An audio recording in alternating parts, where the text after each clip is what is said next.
Hey everyone, welcome to another episode of Is This Adulthood? I'm Ryan Durkee and I'm joined by a very special guest today. It's Annie The Matchmaker. She's the founder and owner of the Matchmaker Club, and she's a dating and relationship coach. And I'm so excited for Annie to be joining me. Hi, Annie. Hi, how's it going? Thanks for having me. Yes, I am the founder and matchmaker for the Matchmaker Club, and now I've merged my business with Sync. In Sync, there's these two amazing women over in California who have founded this, and I'm now the lead matchmaker to Canada. And I have to tell you, being a matchmaker can be a really lonely job, so it's been great finding them. The way I understand it, your whole matchmaking career happened when you were only 7 and you actually were setting up your dad. So tell Yeah. tell the listeners a little bit about that. Yeah, so I guess I have been just, I was born to be a matchmaker and I didn't even realize it. So my parents divorced when I was 2 and they shared custody of me. So whenever I'm super social, and whenever it was my dad's weekend, I already had plans. Like I had sleepovers in the calendar, I had my own schedule, and my poor dad was like, well, what am I going to do? And I always kind of felt bad leaving him behind. I'm like, I need to get this guy some friends because I feel like I'm just leaving him in the dust.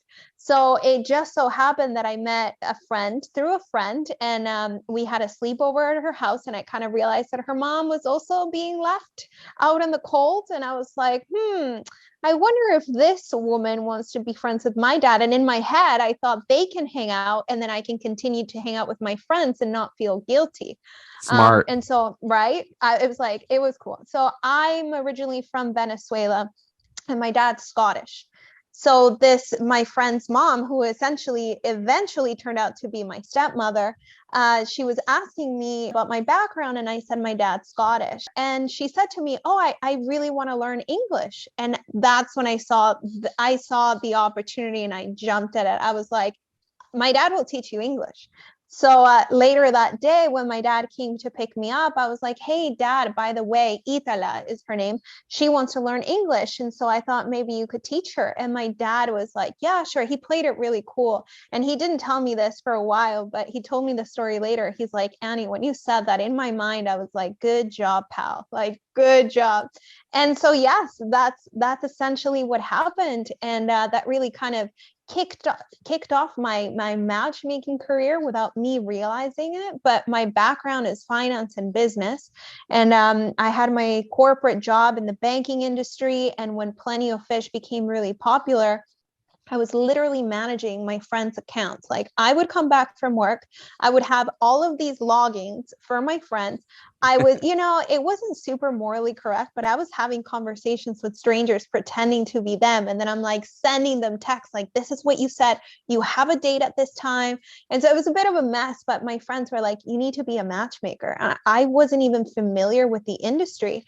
So they kept sending me these like job postings of matchmakers that were hiring. And so that's how I essentially started my career. It was by demand. People demanded that I became a matchmaker. And that was 10 years ago. So here we are today.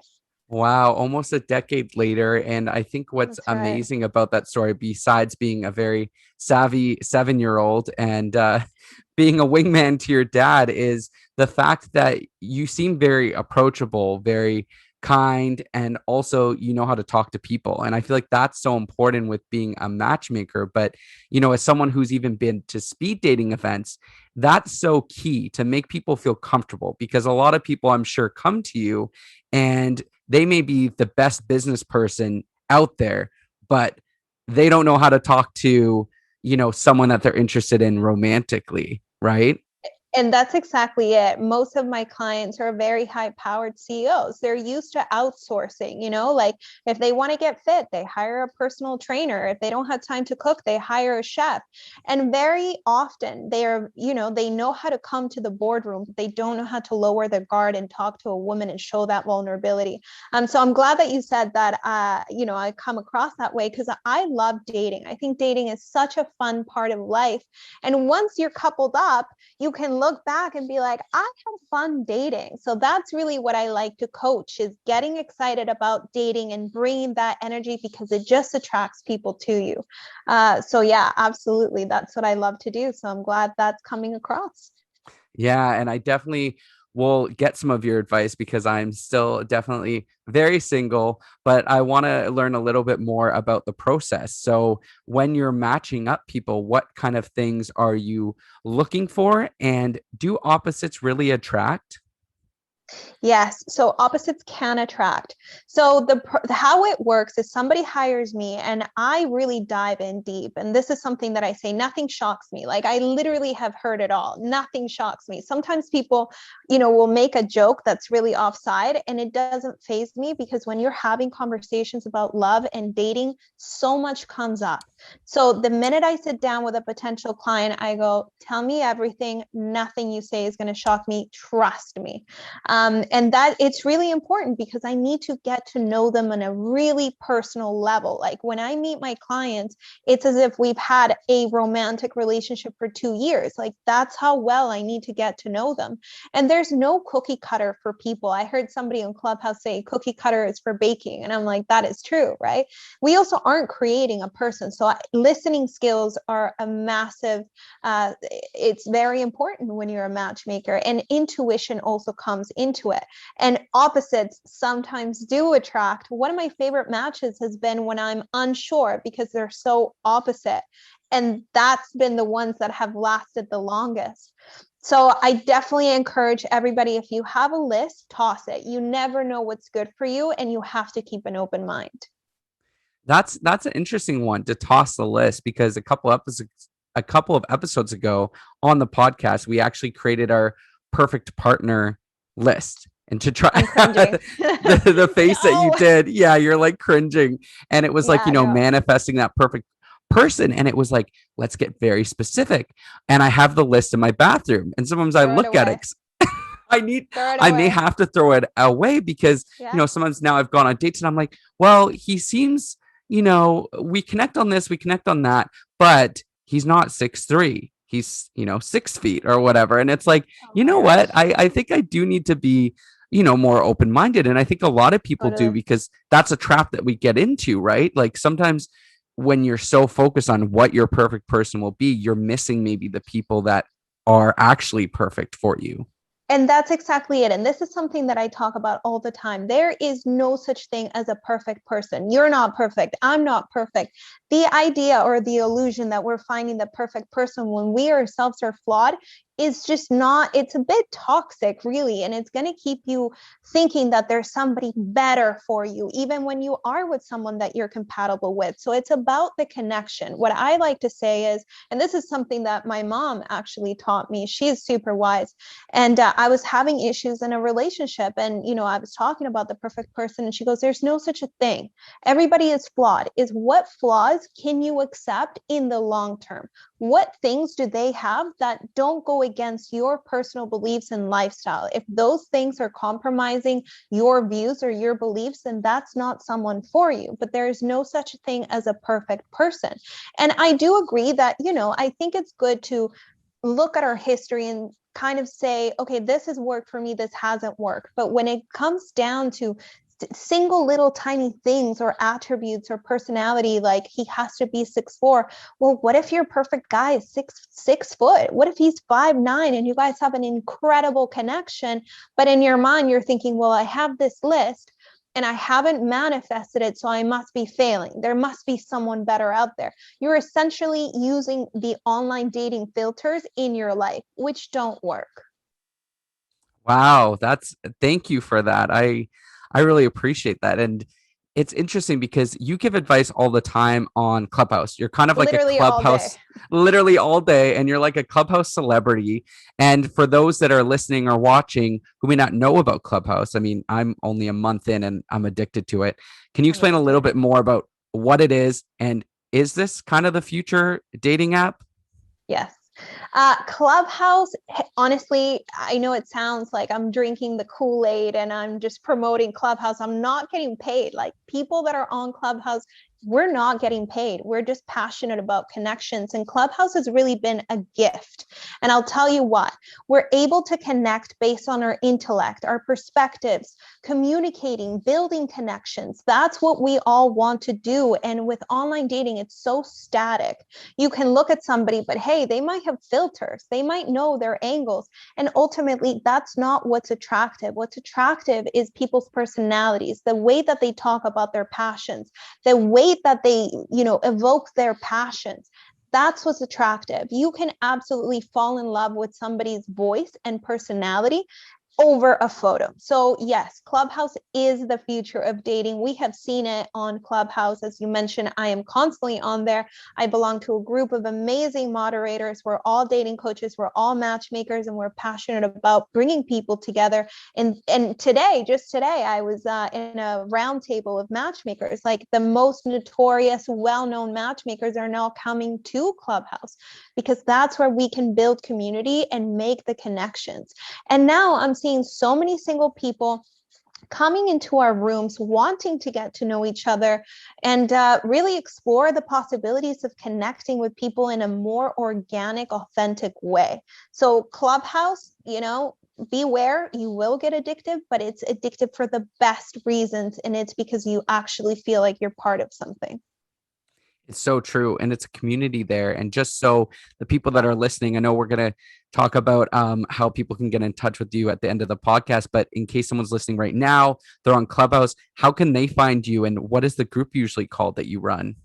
Yeah, so my name on there is Annie The Matchmaker, so it would be pretty easy to spot me, but I think my handle is Annie Garmendia, so I belong to a couple of rooms.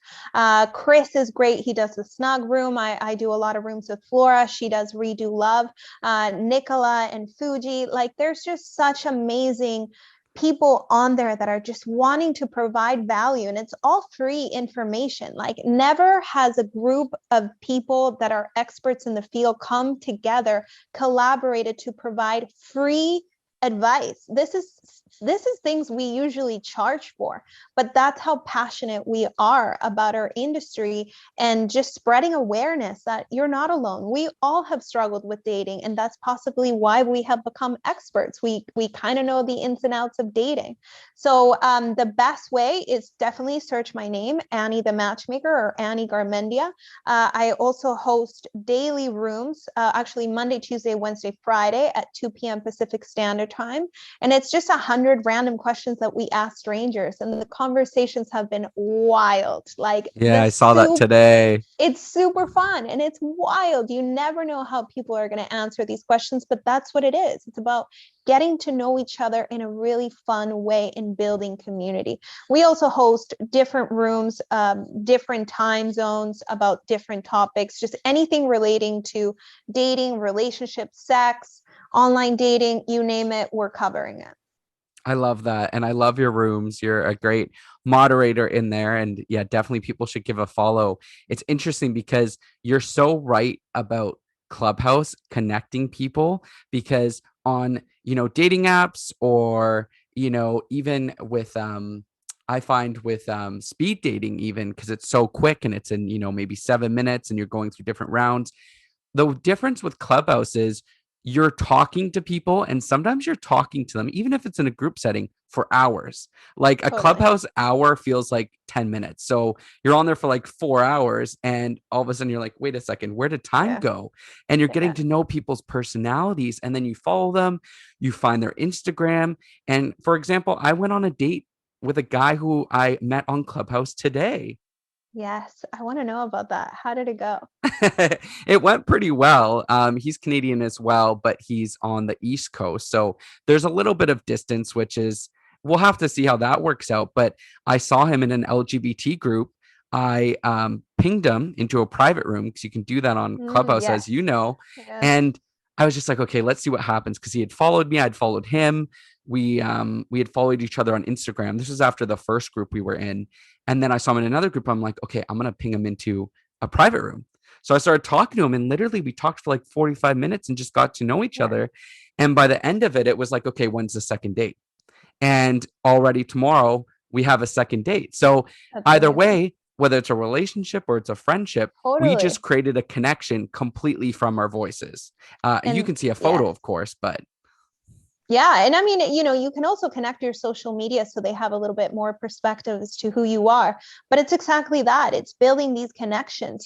These rooms that we've been hosting for singles have been really successful because it's not only it's a way to connect with people in a concentrated room, let's say. But a lot of the connections that we've seen happen is from people that have seen them in other rooms. So they bring that up during the conversation. It's like, oh, hey, I want to connect with this person. I saw you in this room talking about tech or renewable energy or whatever they've heard people talk about in other rooms. And now they come into the single space. Now they're in a room together and they see the opportunity to connect with them. And so that's really what we've been seeing. And just like you said, it starts with a connection, then kind of assess. Let's start with friendship and see how that grows.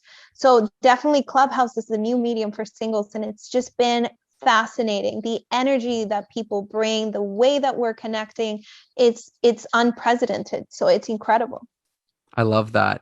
I want to get your advice on how to stand out, whether it's on a dating app or maybe it's even seeing someone cute in public. How do you stand out when you interact with someone that you may be interested in getting to know romantically? Yeah, so it's very different in real life and online dating. We actually did a room last week, the do's and don'ts of online dating. It is very difficult, especially for men, to stand out online dating. It's so hard. So really maximizing what you have been given. So that's your bio. I always suggest start telling a story that's really fascinating, and then stop halfway through and say, if you want to hear the end of the story, then message me. And so therefore you're getting people that are engaged with you already. So that's also giving them an icebreaker, right? So I helped a Mhm. woman with her profile, and we were talking about, okay, like how are you going to make this engaging and fun? So I was asking her, tell me some of the crazy stories or things that you're willing to share, but that people want to find out more. So she's like, I can tell the story of the first time that I went skinny dipping. And I was like, that is perfect. Let's start Yeah. that. So her bio was basically the story of how the first time she went skinny dipping, and she cut it off right as it was going to get juicy. And she said, but anyways, DM me for more. And I was like, that kind of stuff is what's going to set you apart from the crowd. And also, of course, it's a visual app. So you have to have good photos of yourself. Now, women do this. They do an incredible job at this, maybe too well, because men usually complain about the filters and that they look, a certain way, and then in real life they look different. I would advise ease up on the filters. For women, if you're feeling like you had a breakout, okay, touch that up, whatever, but don't completely change your face. So when you show up to the date, the guy's like walking right past you because he doesn't recognize you. You're already Mhm. starting in a dishonest way. You're going to have to backpedal and try to gain their trust back. It's not going to work. So that's a disadvantage. And for men really struggle because you guys aren't taking selfies, and if you are, you're missing the mark. You're going in front of a mirror, you're taking your shirt off, and then that whole thing, it's a topic with women. Or you go through your history of your photos, and it's all these archived photos of when you went on a ski trip or when you went fishing, and we all know about the fish photo. So it's maximizing, put your phone on selfie and a timer. Have a photo of yourself that looks organic. Like, do you like cooking? Well, you know what? Take a photo of yourself. Don't take a photo of the plate, because I also see some people do that. Like, they'll put photos of the meals that they've cooked online, and it's like, well, I'm not looking to date a pasta bowl. You know what I mean? Like, It's true. I want to see how you Or, cooked this. or your truck. I'm not looking to date your Or you're truck that trying you're to posting. write. I Yeah. know. And they make that the profile photo. It's so confusing. So make sure that the first photo, the profile photo, is how you want to present yourself. And it has to be genuine, natural, and organic. So, you like cooking, and I want to see diversity. Show me different things. So you enjoy cooking, put your phone on a timer. You don't even have to smile. You don't have to post. Just take a few photos, pick the one that you like best. If you like running, now we can put videos on certain apps. So you can do like a 30-second video of you on your run, just like selfie, whatever. Get creative with it. One of the other things that I advise people do is change the first photo that people see, change that often. Because sometimes when we're scrolling or swiping, I should say, it's as simple as like what visuals I'm attracted to. Sometimes you're not even looking at the person. It's just like, it could be, red is not my color. So I see red and I just swipe. I didn't see the face. I just saw red. So changing that profile photo often is also going to trick the system. And if you're constantly changing your bio and changing your profile photo, it tricks the system into thinking that you're new, and it might bump you up to the top again. So it's also using that consistently, and you have to put the effort in. If you're doing, if you have your bio, change that daily. Tell me, use it like a blog, like what was your day like? Get creative, and that's how you stand out. And it tells somebody on the other side that you're putting effort and energy into it, and that attracts people. I love that. And I've never heard some of those tips, like the changing the bio or changing the photos. It's true. It keeps it relevant. It keeps it fresh. And that's what we need nowadays. So when Yeah. someone's on the apps, people are so into this online world of dating. And I think a lot of people are kind of tired of it. But So when many. should exactly right? Like you get it. It's the fatigue. It's like the Yeah. Zoom fatigue, being on Yeah. Zoom all day. Yeah. When should they approach a matchmaker like yourself? So a matchmaker, I like to say that matchmakers are the antidote for online dating. So matchmakers do tend to be expensive. I'm not going to lie. It's very much a curated service. We're handpicking for you. You're essentially hiring us to work for you. So if you are somebody that is used to looking for people to do things that you don't necessarily want to do, you're used to outsourcing. If you want a personal trainer, or if you want to get fit, you hire a personal trainer. It's the same concept. That's what a matchmaker does for you. It takes your time, your valuable time that you could be spending on your business. Now you're free to go do that, and we'll take care of your dating life. So that's a great time to look at a matchmaker. Are you online and wasting time not meeting the people that you want to meet and have the income to outsource? Matchmaker is the way to go for you. We have an incredible database of incredible women that are constantly coming to us because women get really overwhelmed online. They just don't want to. Women operate from a maybe standpoint. So when we're swiping, we're not totally sold. It's like, yeah, he's cute, but maybe, because we still have to get to know you. So like maybe the personality sucks, but like you're cute, but we still know that. So it's like, maybe. So we go on a maybe swiping spree. And what ends up happening is that you go into your inbox and you have like 30 matches, and that's already overwhelming because where do you even start?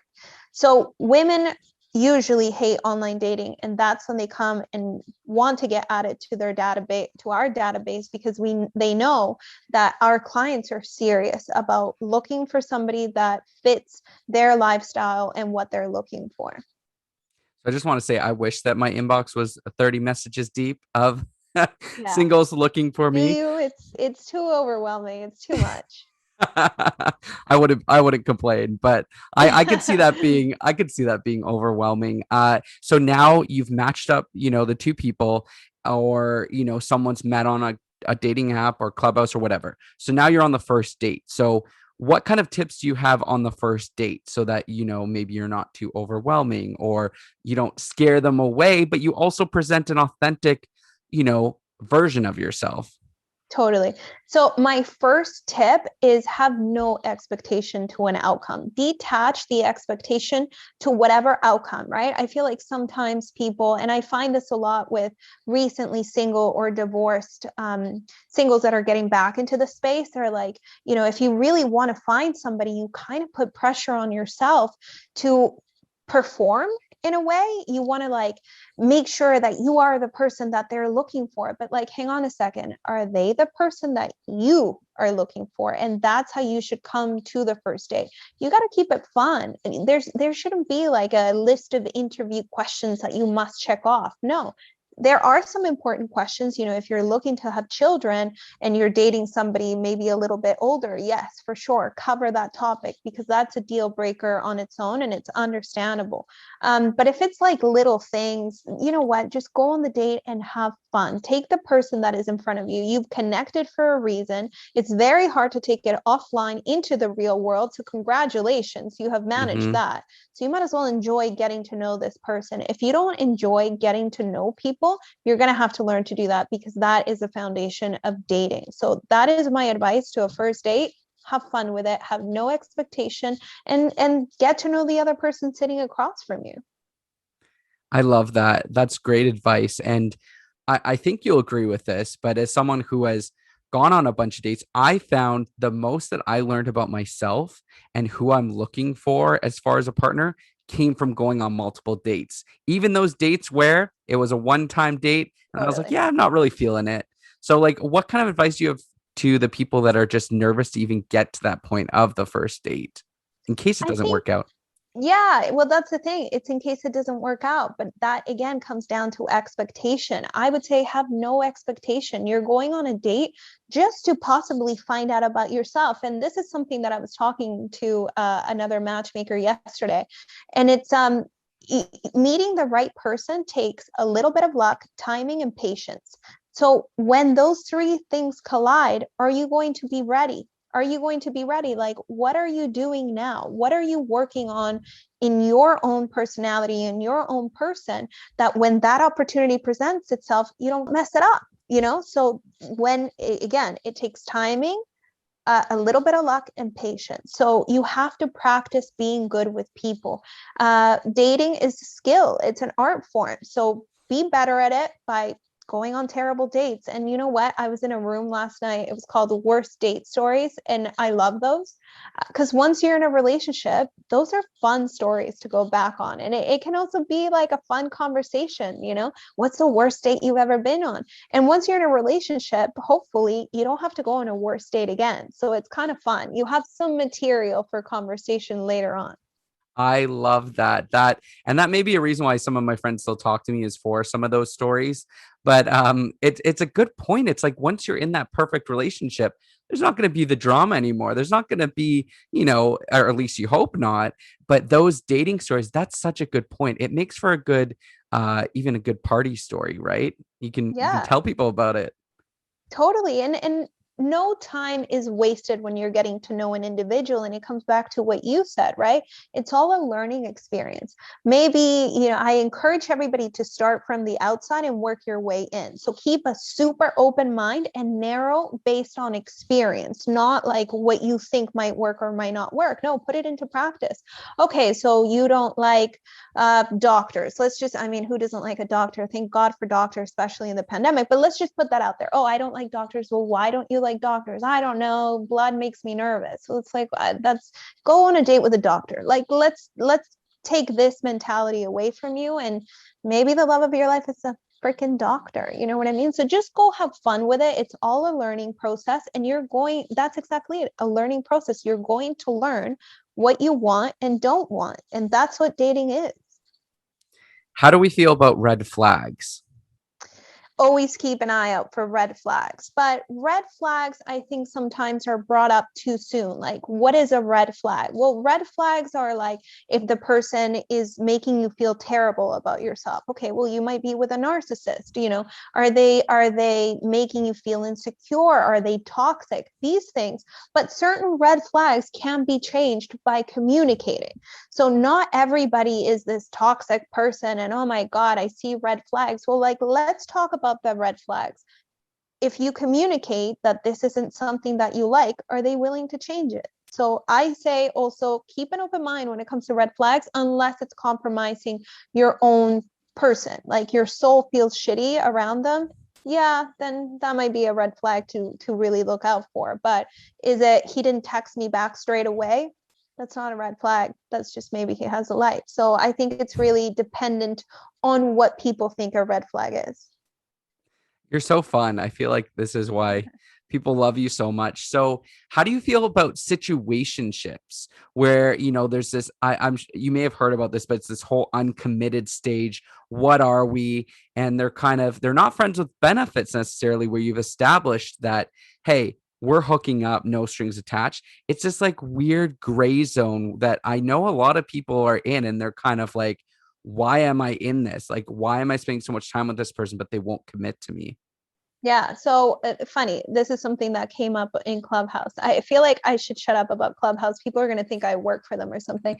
But it's about return of investment.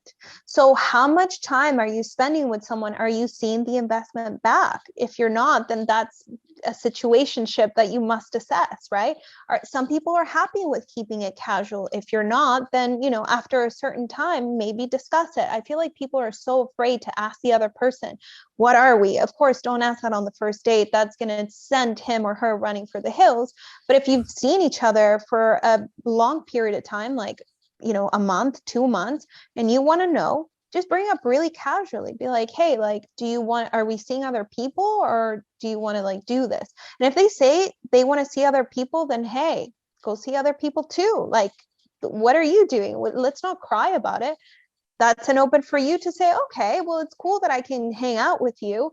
But now you know where you stand. And so it's all about return for investment. And you have to be clear on what that is for you.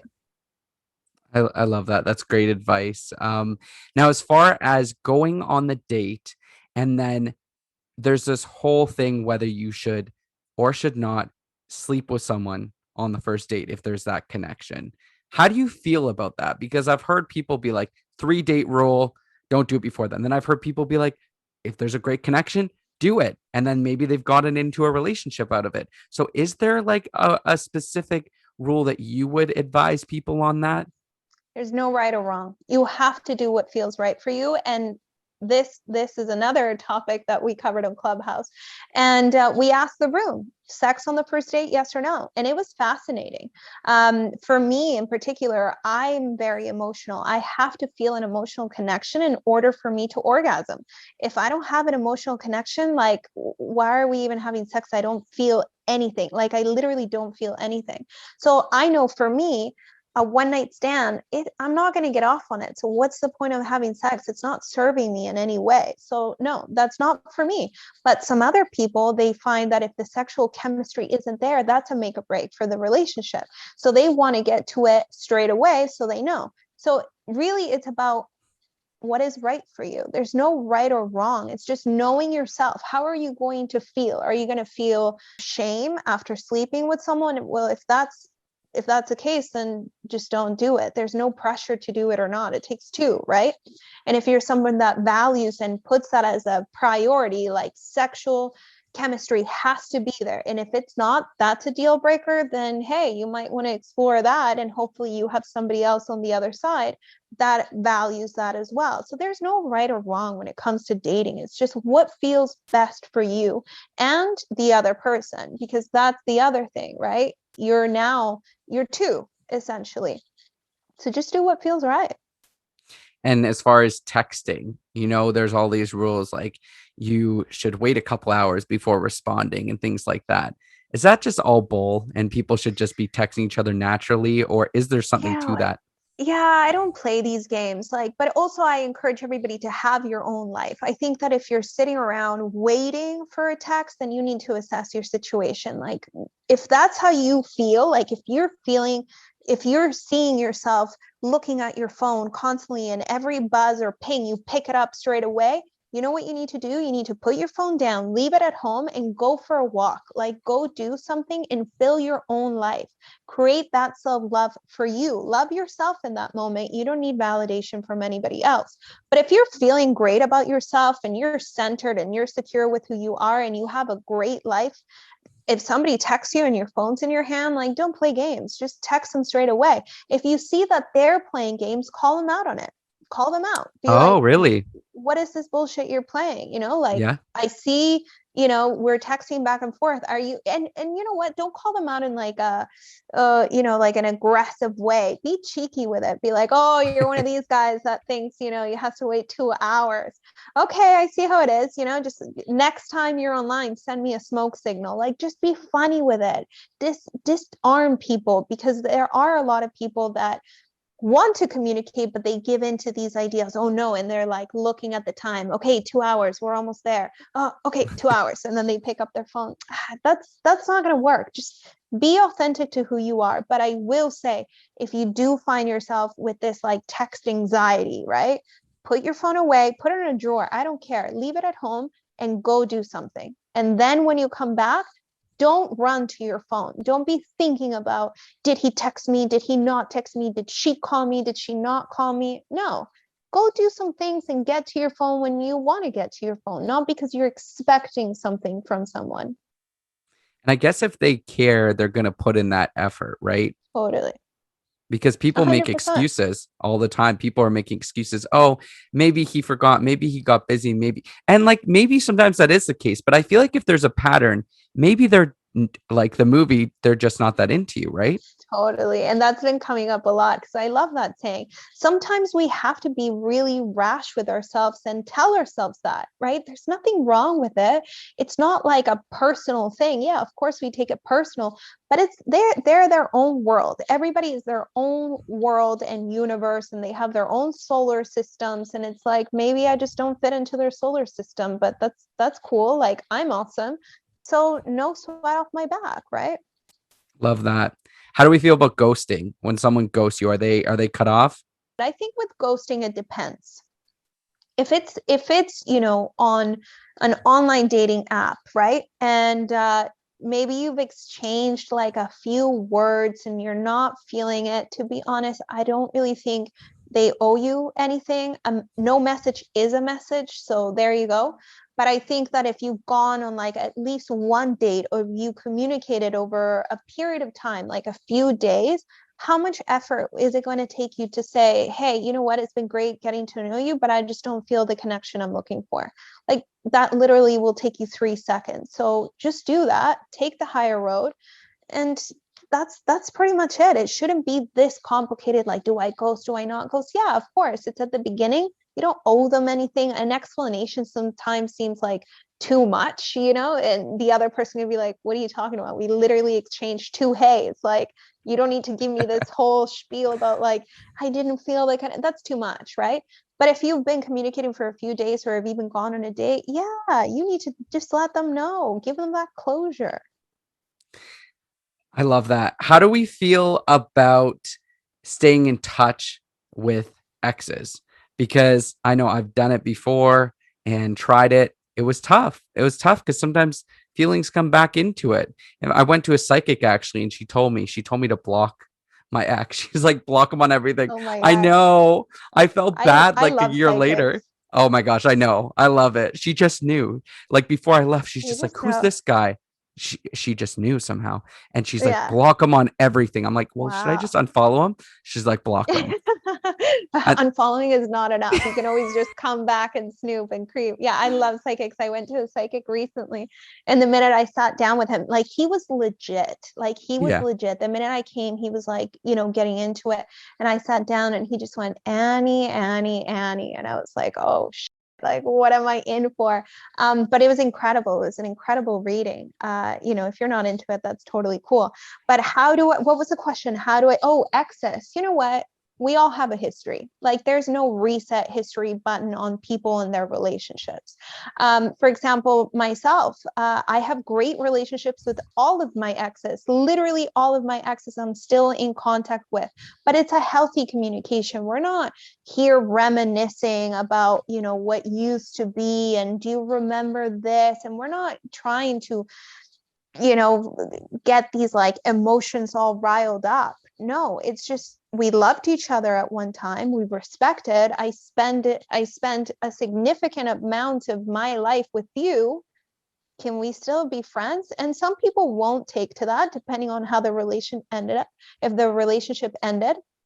But if it ended because you guys grew apart, or, something really, a healthy way of ending the relationship, it was amicable and it was mutual, why can't you transition to a friendship? Yes, of course, there needs to be time to mourn the relationship and have those feelings settle again. But I don't think there's anything wrong communicating with your ex if it's a healthy communication, if it really is based on mutual respect and not being in love, but having care for that person. I don't think there's anything wrong with that. No. Yeah, and just having that cordial relationship. You don't have to be texting them all the time. You don't have to be texting them No. a happy birthday or a Merry Christmas, but you could be liking their photos once in a while, or just like seeing their stories, seeing how they're doing, right, on social media, or if you bump into them at the grocery store. There's no weird feelings. No, and there shouldn't be, right? Again, you've spent a significant amount of time, like a year, 2 years. You're not getting that back. We're every day we're older. So why not still have respect and a mutual care for one another? And again, I think it's good what you said. It's not you're texting every day. No, but maybe they text you. I have some ex-boyfriends. I don't talk to them at all, but I remember their birthdays. They remember mine. So we talk to each other once a year, and it's like, happy birthday. How's it going? Yeah, it's going great. How are you in life? And that's the time that we catch up, twice a year, I guess, on their birthday, on my birthday. And that's really, my ex-boyfriend, he's married with children. I have children. He'll invite me to his kids' parties. Oh, wow. No problem. I'll go. Sure. And what if you were in a relationship where someone saw that text come in every birthday and they're like, why are you still in touch with your ex? And they start asking you questions, or they're insecure about it. It's all, you know what, you have the ability to make someone feel insecure, and you also have the ability to make someone feel secure in the relationship. So it's all about communication. If they, and it's about also prioritizing feelings, right? So if my partner at the time was feeling really insecure, I would take a look at myself and say, how am I not making this person feel secure in our relationship? Something like this, like an ex-boyfriend just texting me happy birthday, shouldn't be a threat to our relationship. And if that's how they feel, there is something that I need to work on to make this person feel secure. So really, it comes down, it's you have to do it together. It's communication. You have to let them understand, make them understand that this is not a big deal, and really get them on board. So when this text does come through in the next year, they're like, oh, cool. Yeah. All right. Yeah. They can expect it. And they know that they're in a secure relationship with you. And a happy birthday text is not going to destabilize your relationship with them. Should your partner know your phone passcode? That's a good one. If they ask, I don't see, that's a good one. Should they know? I think it depends on the person, but I definitely do think that if they hide it, like if they Mm-hmm. really, really hide it, and if you ask them and they're really hesitant, that rings alarms. And again, it comes back to what I was saying. Does that make me feel secure? No, it doesn't. And so Yeah. it depends. How do you want to make your partner feel?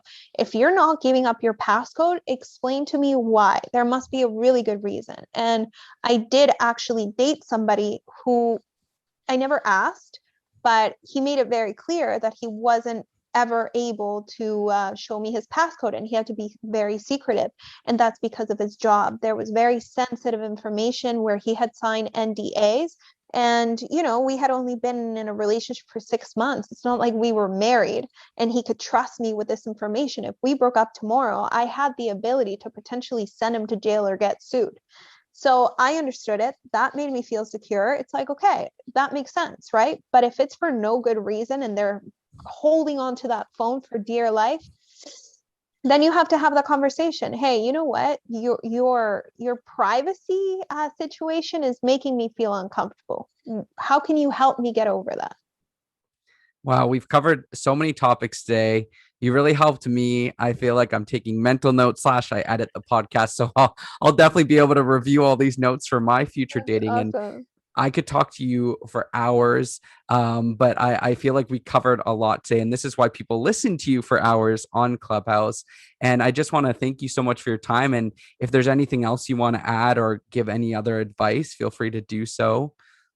Well, if you want to just keep hearing free advice, you're going to have to come to Clubhouse, because that's where I spend the majority of the day, just helping people. But you mentioned, that you really like me and my energy, and that goes both ways. I love what you're doing. I love your energy, your podcast. I'm not super familiar. I'm glad that you connected. And then I heard some of your older podcasts, and the way that you conduct an interview is very professional. Your questions are intentional, and they really get to the point. So thank you for just being a professional at podcasting. This isn't my medium, by the way, podcasting. I love it, but I never started my own. So I'm glad that Clubhouse is now a medium that is easy for me.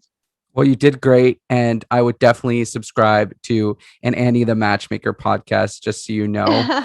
Good. I might need you. No, you know what? I think I'm going to stick with Clubhouse. It's already too much, like balancing Clubhouse, my business, my life, my personal life. It's insane. One of my friends actually said that she's going to have to create a Facebook group as like moral support, because I've just been MIA.